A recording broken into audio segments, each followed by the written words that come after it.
அன்னிலிருந்து லைஃப்பை ஃப்ரெஷ்ஷாக ஸ்டார்ட் பண்ணேன் சார். எந்த ஒரு வேலையும் நேர்மையாக பண்ணால் தப்பு இல்லைன்னு தோணுச்சு. சரி சார், அடுத்த டெலிவரிக்கு டைம் ஆச்சு, வரேன் சார். ரேட்டிங் எல்லாம் போடுங்க சார், பழைய காண்ட காமிச்சிட போறீங்க.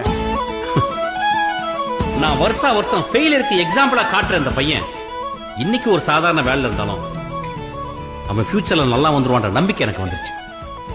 மை டியர் ஸ்டூடெண்ட்ஸ், நம்ம எல்லாரும் லைஃப்ல சக்சஸ் நோக்கியே ஓடிக்கிட்டு இருக்கோம். Sometimes தோத்துறோம்.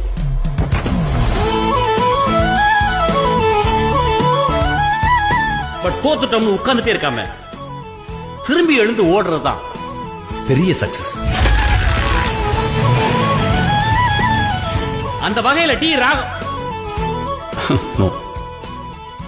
Dragon is one of the most successful students who passed out of this college.